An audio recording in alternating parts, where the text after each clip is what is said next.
목회자의 자녀, 일명 PK라고도 하죠. 부모가 목회자라는 이유로 교회는 물론 사회에서도 말이나 행동에 제약을 받는 경우가 많다고 합니다. 심지어는 교회를 떠나기도 한다는데요. PK들의 말 못할 고민이 무엇인지 전하평 기자가 취재했습니다. 미국 바나 연구소에 따르면 목회자 자녀 3명 중 1명은 교회 내에서 활동을 거의 하지 않는 것으로 조사됐습니다. 응답자의 약 30%가 목회자 자녀라는 이유로 받게 되는 높은 기대감이 부담스럽기 때문이라고 답했습니다.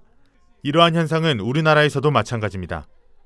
한 세미나에서 전국 목회자 자녀 500명을 대상으로 목회자 자녀로서 가장 어려운 점에 대해 조사한 결과 타인의 시선이 가장 힘들다고 응답했습니다. 제 자신이 사회적인 관계를 맺을 때 제 이름으로 나가는 게 아니라 목회자 자녀로 나가게 된다는 점이 좀 힘들다고 생각을 했어요.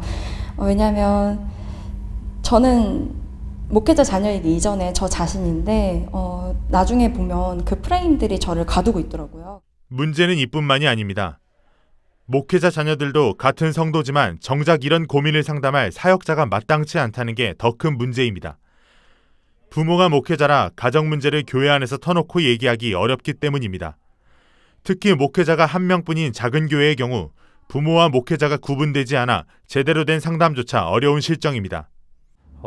많다는 정도 아니고 제가 봤을 때 대부분이라고 보시면 될 것 같아요. 목회자 자녀들은 아빠가 필요한 순간에 목사님이 등장하고 목사님이 필요한 순간에 아빠가 등장하거든요. 그럼 목회자 자녀들은 아빠도 없고 목사님도 없는 그러니까 고와 같은 상황이 될 수밖에 없거든요. 이처럼 PK들은 목회자인 부모와의 관계가 틀어지면 신앙 문제까지 어려움을 겪게 됩니다. PK러브는 가정 문제로 신앙생활에 어려움을 겪거나 교회를 떠난 PK들을 모아 함께 예배하고 삶을 공유하며 상처를 회복하도록 도와줍니다.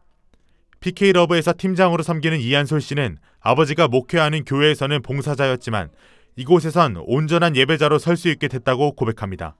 예배 회복이 이런 거구나. 이거를 알게 됐고 이 예배가 얼마나 귀하고 얼마나 소중한지 얼마나 필요한지 지금 이렇게 더 많이 느끼고 그래서 더 많이 그들을 기다리고 있고 하는 것 같아요. 목회자 자녀로서 삶이 너무 좋아 이제 이렇게 얘기할 수 있고.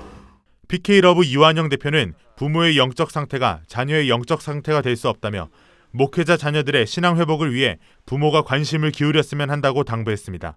구티비 뉴스 전하평입니다.